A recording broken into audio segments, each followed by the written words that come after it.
ವಿದ್ಯಾರ್ಥಿಗಳಿಗೆ ಬೆಳಗಿನ ಶುಭೋದಯಗಳು. ನಾವು ಕಳೆದ ತರಗತಿಯಲ್ಲಿ ಇನ್ನು ಹುಟ್ಟದೇ ಇರಲಿ ನಾದಿಯರೆನ್ನವರು ಭಾಗ 3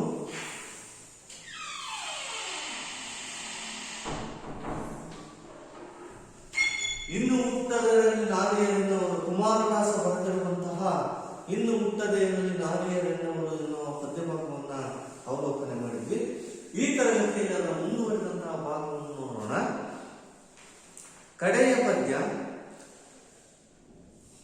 ಮಂದೆ ಗೆಳೆಸಿದ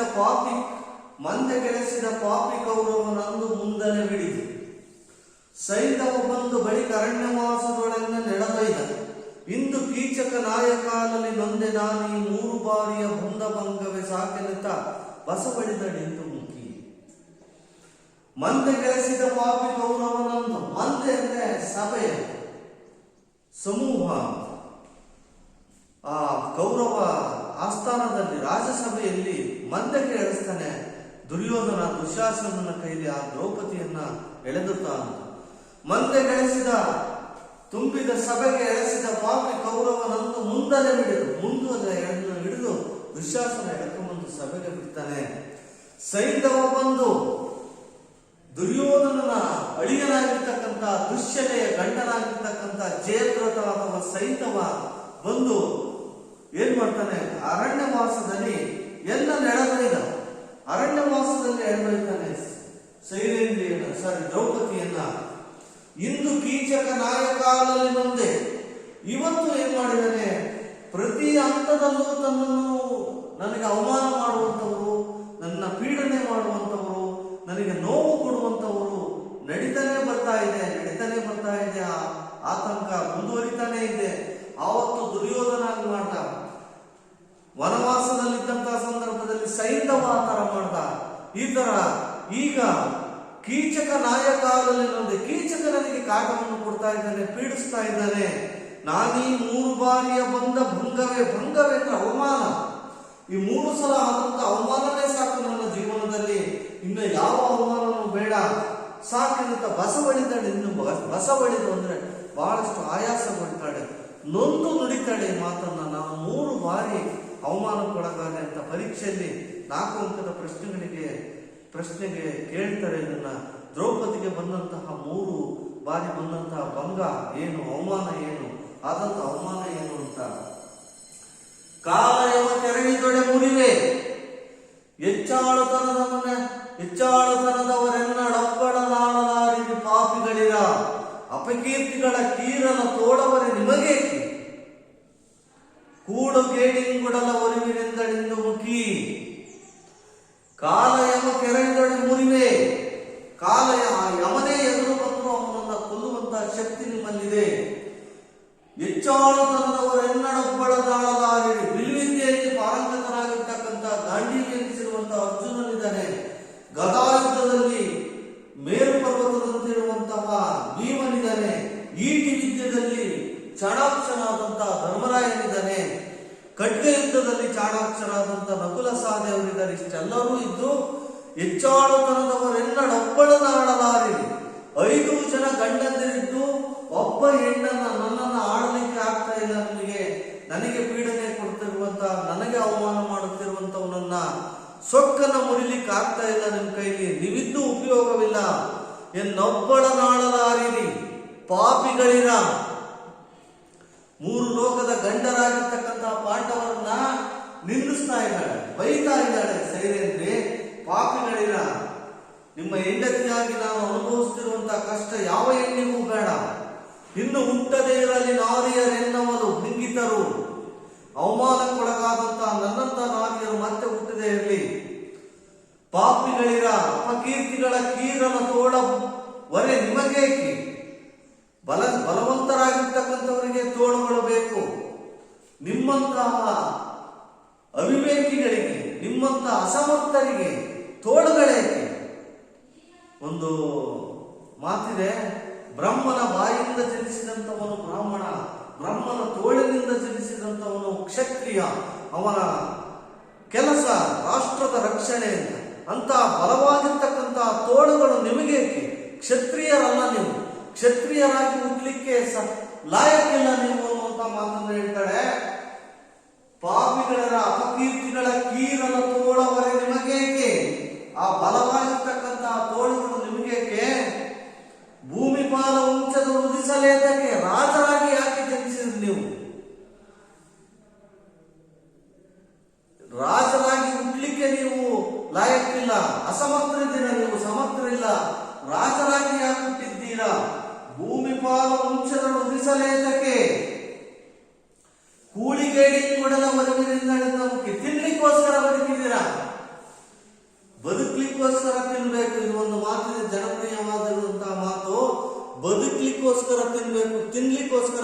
ಇರಬಾರ್ದು ಅಂತ ಇಲ್ಲಿ ಸೈರೇಂದ್ರಿಗೆ ಬಾಯಲ್ಲಿ ಕುಮಾರವ್ಯಾಸ ಹೇಳಿಸ್ತಾನೆ, ಕೂಳಿಂಗ್ ಗೇಡಿಂಗ್ ಕೊಡಲ್ಲ, ತಿನ್ಲಿಕ್ಕೋಸ್ಕರ ಬದುಕಿದ್ದೀರ ನೀವು. ನಿಮಗೆ ರಾಜವಂಶ ಯಾಕೆ? ನಿಮಗೆ ಬಲಯುಕ್ತವಾಗಿರ್ತಕ್ಕಂಥ ತೋಳುಗಳು ಯಾಕೆ ಬೇಕು? ನಿಮಗೆ ಪಾಪಿಗಳಿರ, ಅವಿವೇಕಿಗಳ ಕೂಳುಗೇಡಿ ಕೊಡಲ ಹೊರಗಿನಿಂದಳಿಂದ ಮುಖಿ ಎನ್ನಲು ಕಂಬನಿ ತುಂಬಿದನು. ಕಂಬನಿ ಕಣ್ಣೀರು,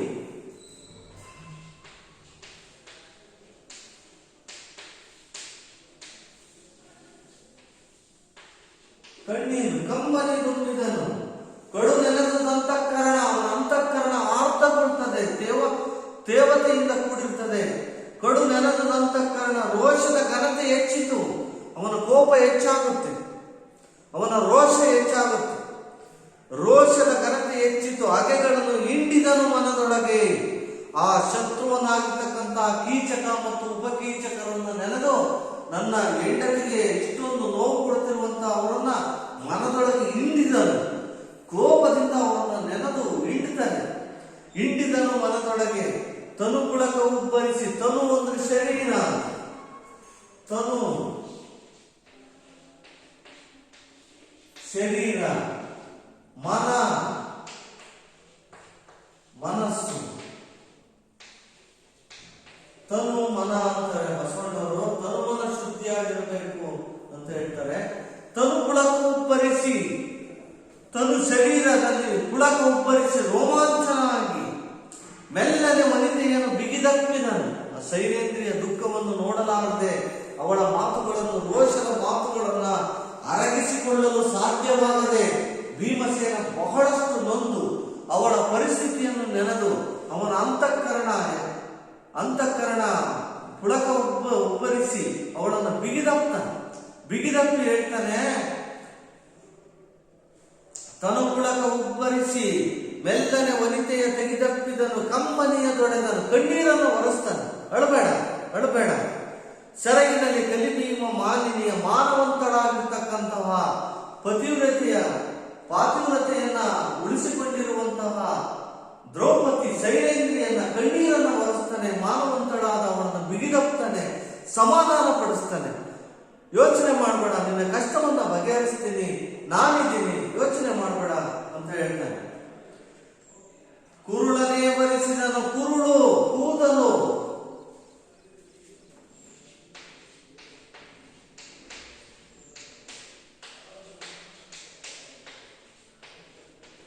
ಕುರುಳನೇ ವರಿಸಿದನು, ಕೂದಲನ್ನ ನೇವರಿಸಿದ, ತಲೆಯನ್ನ ಸವರ್ತಾನೆ. ಅಳಬೇಡ, ನಾನಿದ್ದೀನಿ, ನಿನ್ನ ಕಷ್ಟವನ್ನು ದೂರ ಮಾಡ್ತೀನಿ, ಸಮಾಧಾನ ಹೇಳ್ತಾನೆ. ಕುರುಳನೇ ವರಿಸಿದನು, ಗಲ್ಲವನ್ನೊರೆಸಿ, ಕಣ್ಣೀರಿನಿಂದ ಅವಳ ಗಲ್ಲ ಎಲ್ಲ ತೊಯ್ದಿರ್ತದೆ, ತೇವದಿಂದ ಕೂಡಿರ್ತದೆ, ಅದನ್ನು ಒರೆಸ್ತಾನೆ ಉತ್ತರೀಯದಲ್ಲಿ. ಮುಂದಾಡಿದನು, ಮುದ್ದಾಡ್ತಾನೆ. ಎಂತ ಅವಮಾನಕ್ಕೊಳಗಾದೆ, ಎಂತ ತೊಂದರೆ ಅನುಭವಿಸ್ತಾ ಇದೆಯಾ, ನಿನ್ನ ಪರಿಸ್ಥಿತಿ ಯಾವ ಹೆಣ್ಣಿಗೂ ಬೇಡ, ನಿನ್ನ ನೋವು ನನಗೆ ಅರ್ಥ ಆಯಿತು. ಮುಂದಾಡಿದನು, ಮಂಚದ ಹೊರೆಯ ಗಿಂಡಿಯ ನೀರಿನಲ್ಲಿ, ಅಲ್ಲೇ ಪಕ್ಕದಲ್ಲಿರುವಂತಹ ಮಂಚದ ಪಕ್ಕದಲ್ಲಿರುವಂತಹ ಗಿಂಡಿ ಚಿಕ್ಕ ಚೊಂಬಿನಲ್ಲಿ ನೀರಿನಲ್ಲಿ ತೊಳೆದನು. ಮುಖಾಂಬುಜವ, ಮುಖವೆಂಬ ಕಮಲ, ಅಂಬುಜ ಅಂದ್ರೆ ಕಮಲ,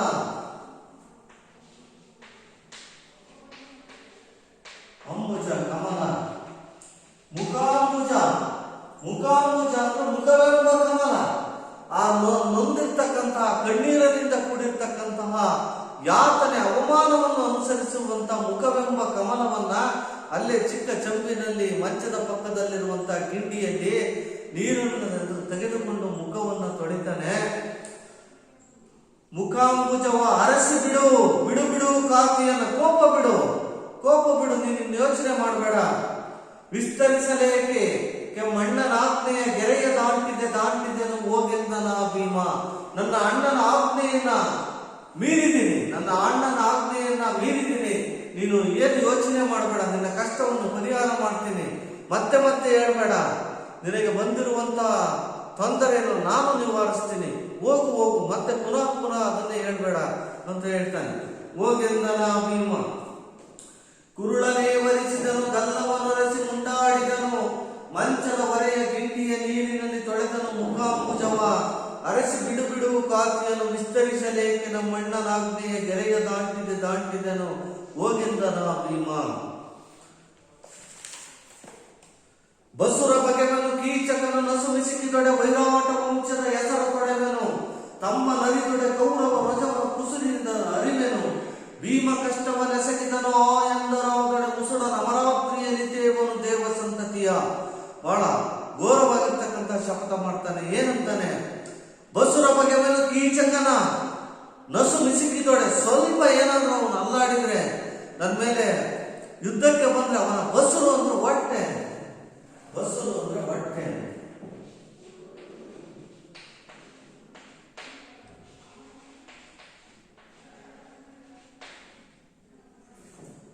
ಬಸುರ ಬಗೆವನು ಹೊಟ್ಟೆಯನ್ನು ಸೀಳ್ತೀನಿ.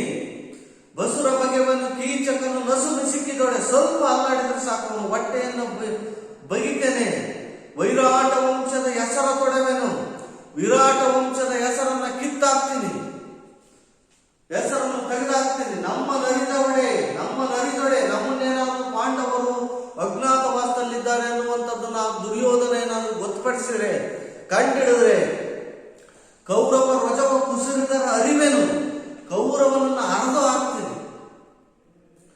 ಭೀಮ ಕಷ್ಟವನ್ನೆಸಗಿದನು ಆ ಎಂದರಾದೊಡೆ. ಆ ದೇವತೆಗಳು ಏನಾದ್ರೂ ಭೀಮ ತಪ್ಪು ಮಾಡ್ತಾ ಇದ್ದಾನೆ, ಇವನು ತಪ್ಪು ಮಾಡ್ತಾ ಇದ್ದಾನೆ ಅಂತ ನನ್ನನ್ನೇನಾದ್ರೂ ಶಪಿಸಿದ್ರೆ, ನನ್ನ ವಿರುದ್ಧ ಏನಾದ್ರು ಮಾತಾಡಿದರೆ, ಮುಸುಡನ ಅಮರಾವತಿಯಲ್ಲಿ ತೇವನು. ಮುಸುಡು ಅಂದರೆ ಮುಖ ಅಂತ. ಮುಸುಡು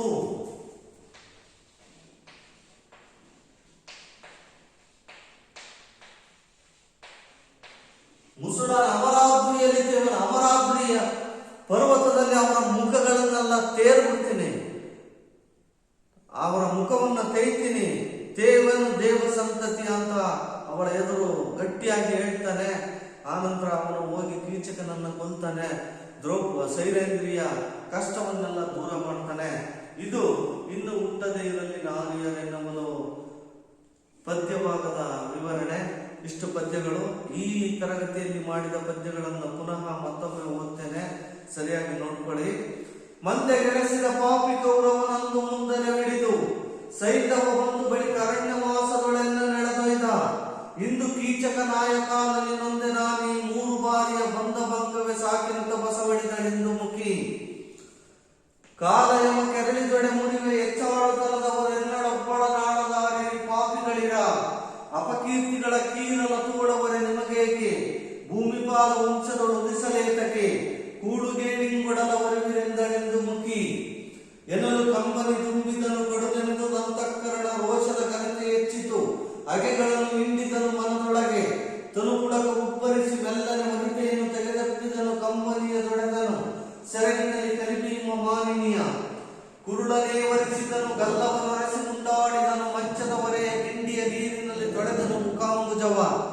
ಅರಸಿ ಬಿಡು ಬಿಡುವು ಕಾತಿಯನು ವಿಸ್ತರಿಸಲೇಕೆನ ಮುಖ್ಯ ಮಣ್ಣನಾಗ್ನೆಯ ಗೆರೆಯ ದಾಂಟಿದೆನು ಹೋಗೆಂದನ ಭೀಮ.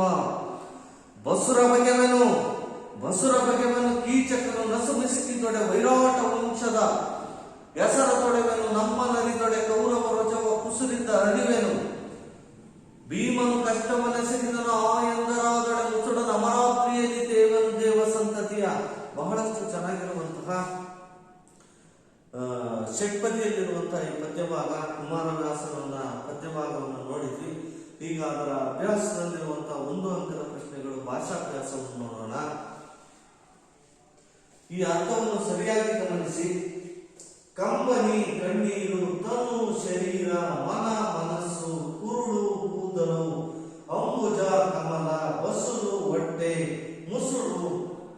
ಮುಸುಡು ಅಂದ್ರೆ ಮುಖ.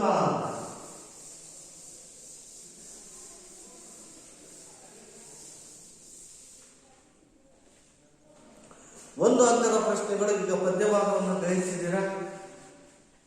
1 ಅಂಕದ ಪ್ರಶ್ನೆಗಳಿಗಿಂತ ಪೂರ್ವದಲ್ಲಿ ಇಲ್ಲಿ ಟಿಪ್ಪಣಿ ಕೊಟ್ಟಿದ್ದಾರೆ. ಟಿಪ್ಪಣಿಯಲ್ಲಿ ಕೊಟ್ಟಿರುವಂತಹ ಮಾಹಿತಿಯನ್ನು ಗ್ರಹಿಸಿ ಆನಂತರ 1 ಅಂಕದ ಪ್ರಶ್ನೆಗಳಿಗೆ ಹೋಗೋಣ. ಸೈಂಧವ ದುರ್ಯೋಧನನ ತಂಗಿಯಾದ ದುಶ್ಶಳೆಯ ಗಂಡ. ನಾನು ಈಗಾಗಲೇ ಹೇಳಿದ್ದೇನೆ, ದುರ್ಯೋಧನನ ಅಳಿಯವನು. ಆ ದುರ್ಯೋಧನನ ತಂಗಿಯಾದ ದುಶ್ಶಳೆಯ ಗಂಡ. ಆ ದುರ್ಯೋಧನನಿಗೆ ಒಬ್ಬಳೇ ತಂಗಿ ದುಶ್ಶಲೆ ಅಂತ. ದುಶ್ಶಲೆಯ ಗಂಡ ಸೈಂಧವ. ಇವನಿಗೆ ಜಯದ್ರಥ ಅನ್ನುವಂತ ಇನ್ನೊಂದು ಹೆಸರಿದೆ. ಜಯದ್ರಥ ಎಂಬುದು ಈತ ಈತನ ಇನ್ನೊಂದು ಹೆಸರು. ಮುಂದೆ ಮಹಾಭಾರತ ಯುದ್ಧದಲ್ಲಿ ದ್ರೋಣರು ಚಕ್ರವ್ಯೂಹ ರಚಿಸಿದಾಗ ಅಭಿಮನ್ಯು ಆ ವ್ಯೂಹ ಭೇದಿಸಿ ಒಳನುಗ್ಗುತ್ತಾನೆ. ಆತನ ಬೆಂಗಾವಲಿಗೆ ಬಂದ ಭೀಮನನ್ನು ತಡೆದ ಸೈಂಧವ ಅಭಿಮನ್ಯುವಿನ ಸಾವಿಗೆ ಕಾರಣನಾಗುತ್ತಾನೆ. ಮಹಾಭಾರತದಲ್ಲಿ ಅಭಿಮನ್ಯುವನ್ನ ಹಿಂದಿನಿಂದ ಹೋಗಿ ಅವನನ್ನ ಕೊಲ್ಲುವಂತವನು ಜಯದ್ರಥ ಮೋಸದಿಂದ ಅವನನ್ನ ಕೊಲ್ತಾನೆ.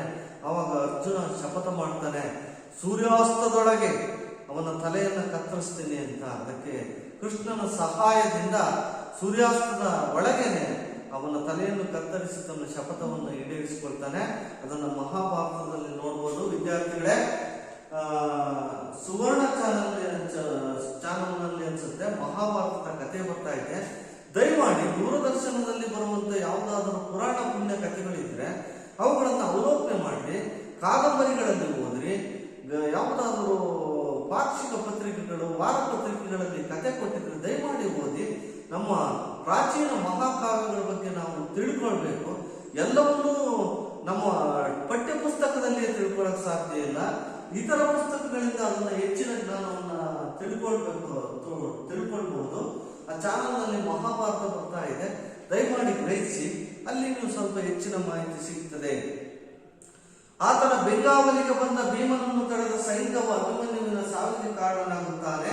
ಇದನ್ನರಿತ ಅರ್ಜುನ ಮರುದಿನ ಸೂರ್ಯಾಸ್ತದೊಳಗೆ ಸೈಂಧವನನ್ನು ಕೊಲ್ಲುವುದಾಗಿ ಪ್ರತಿಜ್ಞೆ ಮಾಡಿ ಕೃಷ್ಣನ ಸಹಾಯದಿಂದ ಕೊಲ್ಲುತ್ತಾನೆ.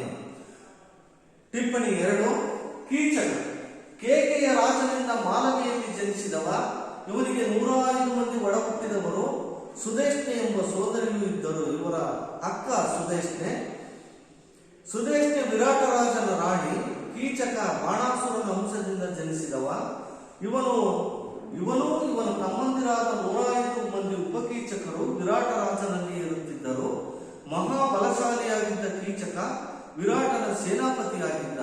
ಅವನು ಬಲಶಾಲಿ ಮತ್ತು ಸೇನಾಧಿಪತಿ ಆಗಿದ್ದರಿಂದ ಆ ಗರ್ವದಿಂದಲೇ ಸೈರೇಂದ್ರಿಯನ ಮನವನ್ನು ನೋಯಿಸ್ತಾನೆ. ಅವಳ ಮೇಲೆ ಪೀಡನೆಯನ್ನು ಮಾಡ್ತಾನೆ, ಅವಳನ್ನ ಕಾಡಿಸ್ತಾನೆ, ಮದುವೆ ಆಗುವಂತ ಅವಳನ್ನ ಪೀಡಿಸ್ತಾನೆ. ಇಷ್ಟೊಂದು ಬಲಶಾಲಿ ಆಗಿದ್ರಿಂದ ತನ್ನನ್ನು ಯಾರು ಏನು ಮಾಡ್ಲಿಕ್ಕಾಗೋದಿಲ್ಲ ಅನ್ನುವಂತಹ ಗರ್ವ ಅವನಲ್ಲಿತ್ತು. ಹಾಗಾಗಿ ಮಾಡ್ತಾನೆ. ಇವನು ತನ್ನ ತಮ್ಮಂದಿರಾದ 105 ಮಂದಿ ಉಪಕೀಚಕರು ವಿರಾಟ ರಾಜನಲ್ಲಿ ಇರುತ್ತಿದ್ದರು. ಮಹಾಬಲಶಾಲಿಯಾಗಿದ್ದ ಕೀಚಕ ವಿರಾಟನ ಸೇನಾಪತಿಯಾಗಿದ್ದ. ಅಜ್ಞಾತವಾಸದ ಅವಧಿಯಲ್ಲಿ ದ್ರೌಪದಿಯ ಸೈರಥಿಯ ವೇಷದಲ್ಲಿ ರಾಣಿಯಾದ ಸುದೇಶ್ನೆಯ ಅಂತಃಪುರದಲ್ಲಿ ಕೇಶ ಶೃಂಗಾರ ಮಾಡಿಕೊಂಡಿರುವಾಗ ಅಕ್ಕನ ಮನೆಗೆ ಬಂದ ಕೀಚಕ ಸೈರೇಂದ್ರಿಯಲ್ಲಿ ಮೋಹವನ್ನು ತಾಳಿ ಆಕೆಯನ್ನು ಹೊಂದಲು ನಾನಾ ಬಗೆಯಿಂದ ಪ್ರಯತ್ನಿಸಿ ಅವಳನ್ನ ಮದುವೆ ಆಗಬೇಕು, ಅವಳನ್ನು ಪ್ರೀತಿಸಬೇಕು, ಅವಳ ಮೇಲೆ ವ್ಯಾಮೋಹ ಇತ್ತು. ಬರೀ ಮೋಹ ಇರಲಿಲ್ಲ, ವ್ಯಾಮೋಹ ಇತ್ತು. ಅವಳು ದಾಸಿ ಅನ್ನೋದನ್ನು ಮರೆತು ಅವಳ ಮೇಲೆ ಮೋಹವನ್ನು ತಾಳಿದ. ತನ್ನ ಅಕ್ಕನಲ್ಲಿ ತನ್ನ ಮನೋಗತವನ್ನು ಅರಿಗಿ ಸಹಾಯ ಯಾಚಿಸುತ್ತಾನೆ. ಕೀಚಕನ ಉಪಟಳವನ್ನು ತಾಳದಾಗದೆ ದ್ರೌಪದಿಯು ಭೀಮನ ಮೊರೆ ಹೋಗುತ್ತಾಳೆ. ನಾಟ್ಯ ಶಾಲೆಯಲ್ಲಿ ಸ್ತ್ರೀ ವೇಷದಲ್ಲಿ ಅವಿತುಕೊಂಡಿದ್ದ ಭೀಮನು ಕೀಚಕನನ್ನು ಮುಷ್ಟಿಯುದ್ಧದಲ್ಲಿ ಕೊಲ್ಲುತ್ತಾನೆ. ಮೇಲರಿಗೆ ಬಂದ 105 ಉಪಕೀಚಕರನ್ನು ಕೊಂದು ದ್ರೌಪದಿಯನ್ನು ಸಂಕಷ್ಟದಿಂದ ಪಾರು ಮಾಡುತ್ತಾನೆ. ಇದನ್ನ ಪ್ರಾರಂಭದಲ್ಲಿ ಈ ವಿಚಾರ ನಮಗೆ ಗೊತ್ತಿತ್ತು. ಅಂದ್ರೆ ದ್ರೌಪದಿಯ ಸಂಕಷ್ಟವನ್ನು ಬಗೆಹರಿಸಲಿಕ್ಕೆ ಭೀಮ ಮುಷ್ಟಿಯುದ್ಧದಿಂದ ಕೀಚಕನನ್ನು ಕೊಂದು ಅವನ 105 ಉಪಕೀಚಕರನ್ನು ಕೊಲ್ತಾನೆ. ಇದು ಯಾರಿಗೂ ಗೊತ್ತಾಗೋದಿಲ್ಲ ಭೀಮನು ಮಾಡಿದ ಕೆಲಸ ಅಂತ. ದುರ್ಯೋಧನನಿಗೆ ಸ್ವಲ್ಪ ಅನುಮಾನ ಬರ್ತದೆ. ಕೀಚಕನಂತಹ ಮಹಾಬಲಶಾಲಿಯನ್ನ ಕೊಂದಿದ್ದಾನೆ ಅಂದ್ರೆ ಅಲ್ಲೇ ಎಲ್ಲೋ ಪಾಂಡವರು ಇದ್ದಾರೆ ಎನ್ನುವಂತಹ ಶಕ್ಯ ಬರ್ತದೆ. ಅವಾಗ ಅವರು ಗೋವುಗಳನ್ನು ಸೆರೆ ಹಿಡಿತಾನೆ. ಅಷ್ಟೊತ್ತಿಗೆ ಅವರ ಅಜ್ಞಾತವಾಸ ಮುಗಿತದೆ. ಅರ್ಜುನ ಗೋವುಗಳನ್ನು ಬಿಡಿಸಿ ತರ್ತಾನೆ. ಆವಾಗ ವಿರಾಟ ರಾಜ ಬಹಳಷ್ಟು ಖುಷಿ ಆಗ್ತಾನೆ. ಈಗ 1 ಅಂಕದ ಪ್ರಶ್ನೆಗಳನ್ನು ನೋಡೋಣ ವಿದ್ಯಾರ್ಥಿಗಳೇ. ಯಾವ ಪ್ರಶ್ನೆಗಳನ್ನು ಪರೀಕ್ಷಾ ದೃಷ್ಟಿಯಿಂದ ಕೇಳಿದ್ದಾರೆ ಅಂತ. ದ್ರೌಪದಿ ತನ್ನನ್ನು ತಾನು ಏನೆಂದು ಕರೆದುಕೊಂಡಿದ್ದಾಳೆ? ಘೋರ ಪಾತಕಿ. ಘೋರ ಪಾತಕಿ.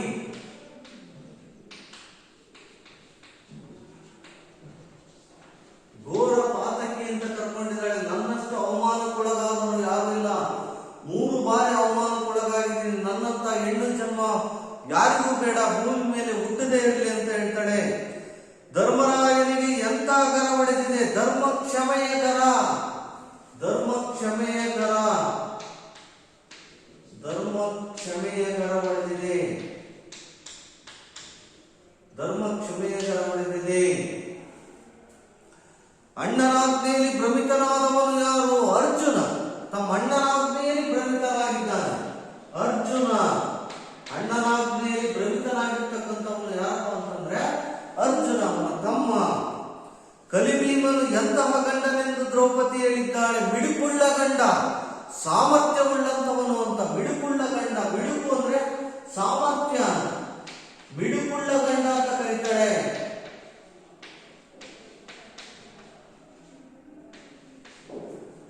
ಮಿಡುಕುಳ್ಳ ಗಂಡ. ಪಾಂಚಾಲ ನಂದನೆ ಎಂದರೆ ಯಾರು? ದ್ರೌಪದಿಯನ್ನ ಪಾಂಚಾಲ ನಂದನೆ ಅಂತ ಕರೀತಾರೆ. ಪಾಂಚಾಲ ನಂದನೆ ಯಾರು?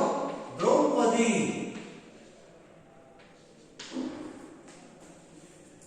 ರಾಜಸಭೆಯೊಳಗೆ ದ್ರೌಪದಿಯನ್ನು ಒದೆದವರು ಯಾರು? ಕೀಚಕ. ಕಾಲಿನಿಂದ ಒದೆತಾನೆ. ತುಂಬಿದ ಸಭೆಯಲ್ಲಿ ಕಾಲಿನಿಂದ ಒಂದು ಅವಮಾನವನ್ನು ಮಾಡ್ತಾನೆ ಕೀಚಕ. ಕೀಚಕ. ಯಾರನ್ನು ಯಮಲೋಕಕ್ಕೆ ಕಳಿಸಲು ದ್ರೌಪದಿ ಭೀಮನಿಗೆ ಹೇಳುತ್ತಾಳೆ? ಕೀಚಕನನ್ನ ಯಮಲೋಕಕ್ಕೆ ಕಳಿಸಲು ದ್ರೌಪದಿ ಹೇಳ್ತಾಳೆ. ಧರ್ಮರಾಜನವರೆಗೆ ಭೀತರಾದವರು ಯಾರು? ಪಾಂಡವರು. ಧರ್ಮರಾಜನ ಅನುಮತಿಯಿಂದ ಯಾವ ಕೆಲಸವನ್ನು ಮಾಡೋದಿಲ್ಲ.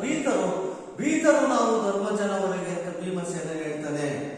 ಗಂಡರೋ ನೀವು ಗಂಡರೋ ಎಂದು ಹೇಳಿದವರು ಯಾರು? ದ್ರೌಪದಿ. ತನ್ನ ಸಹನೆಯನ್ನು ಕಳ್ಕೊಂಡು ಅಸಹನೆಯಿಂದ ಆತರ ಹೇಳ್ತಾಳೆ.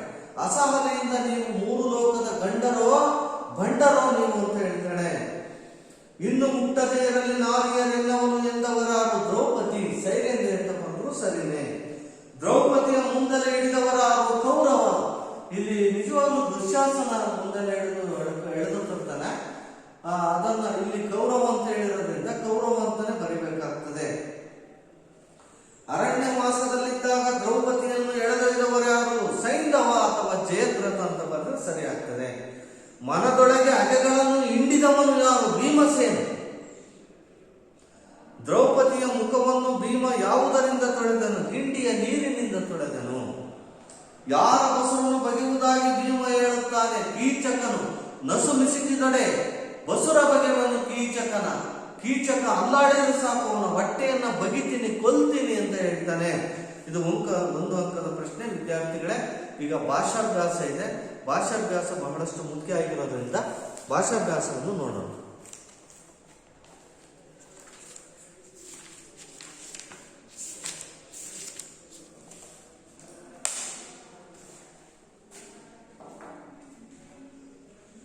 ಕೆಳಗಿನ ಪದಗಳ ವೈರುಧ್ಯವನ್ನು ಗಮನಿಸಿರಿ. ದುರ್ಜನರು, ಸುಜನರು, ಸ್ವಾದ, ವಿಷ.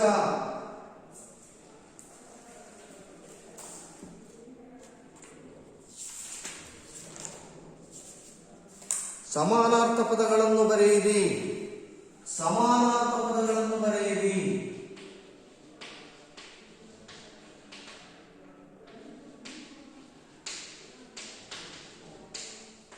ಸಮಾನಾರ್ಥ ಪದಗಳು ಒಂದನೇದು ಕಲಹ. ಕಲಹ, ಜಗಳ, ಯುದ್ಧ. ಕಲಹ, ಜಗಳ, ಯುದ್ಧ ಸಮಾನಾರ್ಥ ಪದಗಳು. ರಮಣ.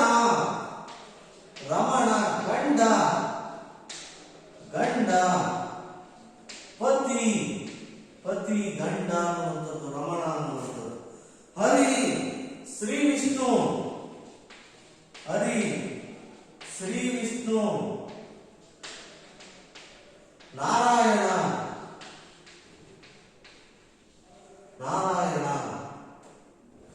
ಕುಂದು ಕೊರತೆ ಕೆಡುಕು. ಕುಂದು. ಕುಂದು ಕೊರತೆ ತೊಡಕು.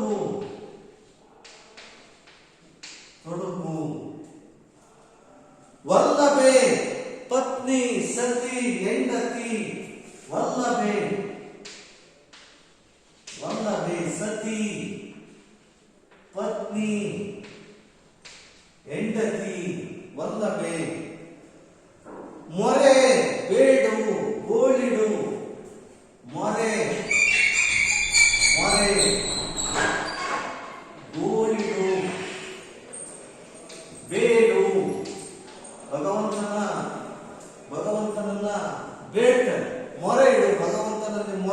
ಹೇಳ್ತಾರೆ.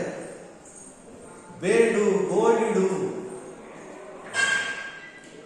ಅನಂತರ ಕತಿ, ಕೋಪ.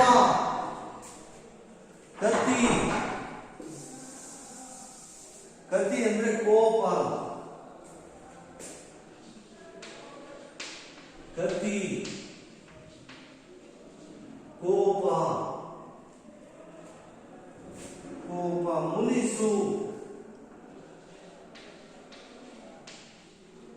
ಮುನಿಸು, ಚಿತ್ತ, ಮನಸ್ಸು, ಬುದ್ಧಿ.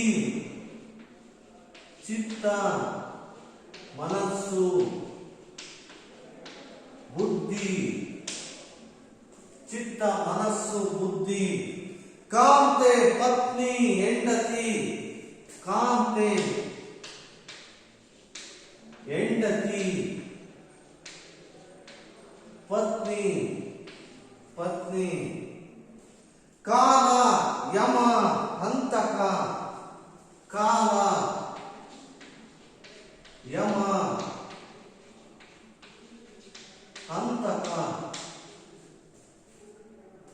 ನಾರಿ, ಸ್ತ್ರೀ, ಹೆಂಗಸು. ನಾರಿ, ಸ್ತ್ರೀ, ಹೆಂಗಸು. ಗಂಡ, ವಲ್ಲಭ, ಪತಿ. ಗಂಡ, ವಲ್ಲಭ, ಪತಿ.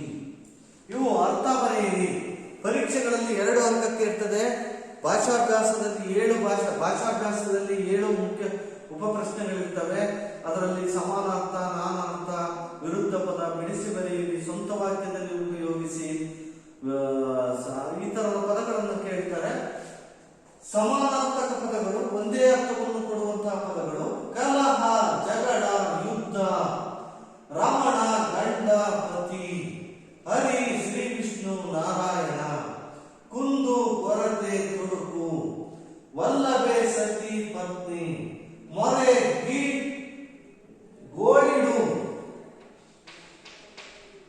ಗೋಳಿಡು, ಬೇಡು. ಕತಿ, ಕೋಪ, ಮುನಿಸು. ಚಿತ್ತ, ಮನಸ್ಸು, ಬುದ್ಧಿ. ಕಾಂತೆ, ಹೆಂಡತಿ, ಪತ್ನಿ. ಕಾಲ, ಯಮ, ಹಂತಕ. ನಾರಿ, ಸ್ತ್ರೀ, ಹೆಂಗಸು. ಗಂಡ, ವಲ್ಲಭೆ, ವಲ್ಲಭ, ಪತಿ. ವಲ್ಲಭೆ ಅಂದ್ರೆ ಹೆಂಡತಿ, ವಲ್ಲಭ ಅಂದ್ರೆ ಗಂಡ ಅಂತ. ಇವು ಅರ್ಥಗಳನ್ನು ಬರೆಯಿರಿ. ಇನ್ನು ಭಾಷಾಭ್ಯಾಸದಲ್ಲಿ ಕೊಟ್ಟಿರುವಂತದ್ದನ್ನು ನೋಡಿದ್ರೆ ಈ ಪದಗಳನ್ನು ಸ್ವಂತ ವಾಕ್ಯದಲ್ಲಿ ಬಳಸಿ ಅವುಗಳನ್ನು ಹಾಗೆ ಬಳಸಿ ಹೇಳೋಣ. ಪರಿಭವ, ಸೀತೆ. ಪರಿಭವ ಅಂದ್ರೆ ಸನ್ನಿವೇಶ, ಈ ರೀತಿಯ ಸಂದರ್ಭ ಅಂತ. ದ್ರೌಪದಿಯ ಸನ್ನಿವೇಶ ಯಾರಿಗೆ ಬಂದಿತ್ತು? ರಾಮಾಯಣದಲ್ಲಿರುವಂತಹ ಸೀತೆಗೆ ರಾವಣನಿಂದ ಈ ರೀತಿಯ ಒಂದು ಪರಿಭವ ಆಗಿತ್ತು. ಸೀತೆಗೆ ರಾವಣನಿಂದ ಪರಿಭವ ಉಂಟಾಗಿತ್ತು. ಈ ರೀತಿಯ ಸಂದರ್ಭ, ಈ ರೀತಿಯ ತೊಂದರೆ, ಅವಮಾನಗಳಾಗಿತ್ತು. ಭ್ರಮಿತನಾಗು. ಸೀತೆಯು ಮಾಯಾಜಿಂಕೆಯಿಂದ ಭ್ರಮಿತಳಾಗಿದ್ದಳು. ಇದು ನಿಜವಾದ ಬಂಗಾರದ ಜಿಂಕೆ ಅಂತ ತಿಳ್ಕೊಂಡಿದ್ದು. ಮಾಯಾಜಿಂಕೆಯನ್ನು ನಿಜವಾದ ಜಿಂಕೆ ಅಂತ ಭ್ರಮಿತಳಾಗಿದ್ದು. ಉರುಳು ಅಂದ್ರೆ ತಿರುಳು, ಸತ್ವ ಅಂತ. ಕೆಲವರು ಮಾತಾಡ್ತಾರೆ, ಅವರ ಮಾತಿನಲ್ಲಿ ಯಾವುದೇ ಉರುಳಿರುವುದಿಲ್ಲ, ಸತ್ವ ಇಲ್ಲ ಅಂತ. ಮಾತನಾಡಿದ ಅದಕ್ಕೊಂದು ಅರ್ಥ ಇರಬೇಕು. ಅದಕ್ಕೆ ಬಸವಣ್ಣರು ಹೇಳ್ತಾರೆ, ನುಡಿದರೆ ಮುತ್ತಿನ ಹಾರದಂತಿರಬೇಕು, ನುಡಿದರೆ ಸ್ಫಟಿಕದ ಸಲಾಕಿಯಂತಿರಬೇಕು. ಹಾಗಾಗಿ ನುಡಿಯಲ್ಲಿ ಉರುಳಿರಬೇಕು, ಉರುಳು ಸತ್ವ ಅಂತ. ಬಸವಳಿ ನಾವು ಹರಿಶ್ಚಂದ್ರ ಕಾವ್ಯದಲ್ಲಿ ನೋಡಬಹುದು. ಕಾಡಿನಲ್ಲಿ ಲೋಹಿತಾಶ್ವ ಬಸವಳಿತಾನೆ. ಸೀತೆ, ರಾಮ, ಲಕ್ಷ್ಮಣರು ಕಾಡಿನಲ್ಲಿ ಬಸವಳಿತಾರೆ. ಪಾಂಡವರು 12 ವರ್ಷದ ವನವಾಸದಲ್ಲಿ ಬಸವಳಿತಾರೆ. ಸಾಕಷ್ಟು ಉದಾಹರಣೆಗಳನ್ನ ನಾವು ಕೊಡಬಹುದು. ಬಸುರ ಬಗೆ, ಭೀಮನು ದುಶ್ಯಾಸನ ಬಸುರ ಬಗೆತನ ಮಹಾಭಾರತದಲ್ಲಿ ಅವನ ಕರುಳುಗಳನ್ನ ಕಿತ್ತಾಕ್ತಾನೆ, ಅವನ ಕೈಕಾಲುಗಳನ್ನು ಮುರಿದು ಬಾಚಣಿಕೆಯನ್ನಾಗಿ ಮಾಡಿ ಅವನ ರಕ್ತವನ್ನು ದ್ರೌಪದಿಯ ತಲೆಗೆ ಹಾಕ್ತಾನೆ. ಗಂಡು ಕೂಸು, ಹೆಂಡತಿಯ ಕಷ್ಟಕ್ಕೆ ಒಬ್ಬನೇ ಗಂಡು ಕೂಸು ಒದಗಲು ಹೆದರುವುದಿಲ್ಲ. ಗಂಡು ಕೂಸು ಅಂದ್ರೆ ಗಂಡು ಶಕ್ತಿಶಾಲಿಯಾಗಿರ್ತಕ್ಕಂತಹ ಗಂಡ. ಇಲ್ಲಿ ದ್ರೌಪದಿಯ ಗಂಡು ಕೂಸು ಅಂದ್ರೆ ಭೀಮಸೇನ ಅಂತ ತಪ್ಪಾಗಲಾರದು. ಕಡಿಕಂಡ, ಕತ್ತರಿಸುವಂತದ್ದು. ಮಹಾಭಾರತದ ಯುದ್ಧದಲ್ಲಿ ದೃಷ್ಟದ್ಯುಮ್ನ ದ್ರೋಣಾಚಾರ್ಯರ ತಲೆಯನ್ನು ತಲೆಯನ್ನ ಕತ್ತರಿಸ್ತಾನೆ. ಅಷ್ಟೇ ಯಾಕೆ, ಅರ್ಜುನ ಜಯದ್ರಥನ ತಲೆಯನ್ನ ಕತ್ತರಿಸ್ತಾನೆ. ಇದೆಲ್ಲ ಕಡಿಕಂಡ ಮಾಡುವಂಥದ್ದು ಅಂತ ಇಲ್ಲಿ ಕೊನೆಯದಾಗಿ ಒಂದು ವಿಚಾರವನ್ನು ಹೇಳ್ತಾರೆ. ಕೆಲವರು ಗಳಿಸಿದಡೆ ಕೆಲವರೊಂದು ಜಾರುವರು ಗಾದೆ ಮಾತನ್ನು ವಿಸ್ತರಿಸಿ ಬರೆಯಿರಿ ಅಂತ. ಗಾದೆ ಹಿರಿಯರ ಅನುಭವದ ನುಡಿ, ತಂದೆ ತಾಯಿಗಳಿಂದ ನಮಗೆ ಬಿಟ್ಟು ಹೋದಂತ, ನಮ್ಮ ಅಜ್ಜ ಅಜ್ಜಂದಿರು ಬಿಟ್ಟು ಹೋದಂತ ಬಳುವಳಿ, ಮುಂದಿನ ಪೀಳಿಗೆಗೆ ಮಾದರಿಯ ಮಾತುಗಳು, ಅನುಭವದ ಮಾತುಗಳು, ನಾಣ್ಣುಡಿ ಅಂತ ಕರಿತೀವಿ. ಇಲ್ಲಿ ಕೆಲವರು ಗಳಿಸಿದಡೆ ಕೆಲವರೊಂದು ಜಾರುವರು. ತಂದೆ ತಾಯಿ ದುಡಿತಾರೆ, ಮಕ್ಕಳು ಅದನ್ನು ಖರ್ಚು ಮಾಡ್ತಾರೆ. ಆದರೆ ತಾವು ಒಂದು ಪ್ರವರ್ಧಮಾನಕ್ಕೆ ಬಂದಂತಹ ಸಂದರ್ಭದಲ್ಲಿ ತಂದೆ ಗಳಿಸಿದ್ರಲ್ಲೇ ತಿನ್ನೋದ್ಕಿಂತ ತಾನು ಸ್ವಂತ ದುಡಿಮೆಯಲ್ಲಿ ಬದುಕಬೇಕು. ಮದುವೆ ಆದ ನಂತರ ತನ್ನ ಹೆಂಡತಿ ಮಕ್ಕಳನ್ನು ಸಾಕಲು ಮತ್ತೆ ತಂದೆ ತಾಯಿಯನ್ನು ಸಾಕಲು ಸಮರ್ಥರಾಗಬೇಕು ಅವರು. ಆ ರೀತಿಯಲ್ಲಿ ಅವನು ತನ್ನ ವಿದ್ಯಾಭ್ಯಾಸವನ್ನು ಮಾಡಬೇಕು, ತನ್ನ ಕೆಲಸದಲ್ಲಿ ಕ್ಷಮತೆಯನ್ನು ಕಂಡುಕೊಳ್ಬೇಕು, ತಾನು ಬಲಶಾಲಿ ಆಗಬೇಕು, ತಾನು ಒಬ್ಬ ಸಶಕ್ತ ಪ್ರಜೆ ಆಗಬೇಕು. ಆದರೆ ತಂದೆಯ ದುಡಿಮೆಯಲ್ಲೇ ಕೆಲವರು ತಮ್ಮ ಜೀವನವನ್ನು ಕಳೀತಾರೆ, ಅವರು ಮಾಡಿದ ಆಸ್ತಿಯನ್ನು ಕಳೀತಾ ಬರ್ತಾರೆ. ಅವರು ಎಲ್ಲವನ್ನ ಕೂಡಿಟ್ಟದ್ದನ್ನೆಲ್ಲ ಕಳೆದು ತಮ್ಮ ಜೀವನವನ್ನು ಬರಿದು ಮಾಡ್ತಾರೆ. ಆ ರೀತಿ ಬರಿದು ಮಾಡುವಂತವರಾಗಬೇಕು. ಯಾರೋ ದುಡಿದ್ರೆ ಯಾರೋ ತಿನ್ನೋದಲ್ಲ, ನಾವು ದುಡಿಬೇಕು ಅನ್ನೋದನ್ನ ಕಲಿಬೇಕು. ಸಾಮಾನ್ಯವಾಗಿ ದುಡಿಯುವವರೆಗೆ ಮಕ್ಕಳು ತಂದೆ ದುಡಿಯುವುದನ್ನ ಯಥೇಚ್ಛವಾಗಿ ಖರ್ಚು ಮಾಡೋದನ್ನ ಕಾಣಬಹುದು. ಕೆಲವರು ಗಳಿಸಿದರೆ ಕೆಲವರೊಂದು ಜಾರುವರು, ಯಾರೋ ದುಡಿತಾರೆ ಇನ್ಯಾರೋ ತಿಂತಾರೆ ಅಂತ. ಹಾಗಾಗೋದು ಸಮಾಜದಲ್ಲಿ ಬಹಳಷ್ಟು ಜನ ನೋಡಿದ್ದೇವೆ. ಪಠ್ಯಕ್ರಮದಲ್ಲಿ ಬಂದಿರುವ ದ್ರೌಪದಿ ಮತ್ತು ಕೀಚಕಗಳ ಹೆಸರುಗಳನ್ನು ಸೂಚಿಸುವ ಬೇರೆ ಬೇರೆ ಪದಗಳನ್ನ ಪಟ್ಟಿ ಮಾಡಿ. ದ್ರೌಪದಿಯ ಜಾಣ್ಮೆಯಿಂದ ಭೀಮನನ್ನು ಕೆರಳಿಸುವ ಸಂದರ್ಭ ನಿಮ್ಮ ಮಾತುಗಳಲ್ಲಿ ಬರೆಯಿರಿ. ವಿದ್ಯಾರ್ಥಿಗಳೇ, ನಾವು ಏನೇ ಹೇಳಿ ಪಠ್ಯಭಾಗದ ನೀವು ಪರೀಕ್ಷೆಯಲ್ಲಿ ಬರೆಯುವಾಗ ನಿಮ್ಮ ಮಾತುಗಳಲ್ಲಿ ಬರೆಯಿರಿ. ಅವು ಹೃದಯ ಸ್ಪರ್ಶಿ ಆಗಿರುತ್ತದೆ. ನಿಮ್ಮ ಭಾವನೆಗಳಲ್ಲಿ ಬರೀರಿ, ಅದು ಹೃದಯ ಸ್ಪರ್ಶಿ ಆಗಿರ್ತದೆ, ಬುದ್ಧಿ ಸ್ಪರ್ಶಿ ಆಗಿರ್ತದೆ, ಭಾವಸ್ಪರ್ಶಿ ಆಗಿರ್ತದೆ. ನಾವೇನೇ ಹೇಳಿದ್ರು ನಿಮ್ಮ ವಿವೇಚನೆಯಿಂದ ಬರೆಯುವಂಥದ್ದು ಇದೆಯಲ್ಲ, 4 ಅಂಕಗಳಿಗೆ ಸ್ವಂತ ವಾಕ್ಯದಲ್ಲಿ ಬಳಸಿರಿ ಅಂತವುಗಳಿಗೆ, ಆನಂತರ ಭಾವಾರ್ಥಗಳನ್ನು ಬರೆಯಲಿಗೆ ಇಂಥದ್ದೆಂತ ಉತ್ತರ ಇರೋದಿಲ್ಲ. ನೀವು ನಿಮ್ಮ ವಿವೇಚನೆಯಿಂದ ಬರೀಬೇಕಾಗ್ತದೆ. ಇಡೀ ಪ್ರಶ್ನೆ ಪತ್ರಿಕೆಯಲ್ಲಿ ಅತ್ಯಂತ ಹೆಚ್ಚು ಅಂಕ ಭಾವಾರ್ಥಕ್ಕೆ ಇದರಲ್ಲಿ ಯಾವ ಪದ್ಯಗಳನ್ನು ಕೊಡ್ತಾರೆ ಅನ್ನುವಂಥದ್ದನ್ನ ನಾವು ಪರೀಕ್ಷಾ ದೃಷ್ಟಿಯಿಂದ ತಿಳಿಸ್ತೀವಿ. ಪರೀಕ್ಷೆಯ ಪೂರ್ವದಲ್ಲಿ ನೀವು ಸರಿಯಾಗಿ ಗಮನಿಸಿ.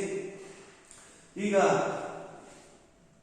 ಸಮಾನಾರ್ಥಕ ಪದಗಳನ್ನು ನೋಡಿದ್ವಿ, ಸ್ವಂತ ವಾಕ್ಯದಲ್ಲಿ ಬಳಸಿ ನೋಡಿದ್ವಿ, ಅರ್ಥಗಳನ್ನು ನೋಡಿದ್ವಿ, ಇನ್ನು ಮುಟ್ಟದೇ ಇರಲಿ ನಾದಿಯರನ್ನ ಒಂದು ಪದ್ಯಭಾಗವನ್ನು ನೋಡಿದ್ವಿ, ಕುಮಾರವ್ಯಾಸನ ಬಗ್ಗೆ ತಿಳ್ಕೊಂಡ್ವಿ, ಟಿಪ್ಪಣಿಯನ್ನು ತಿಳ್ಕೊಂಡ್ವಿ.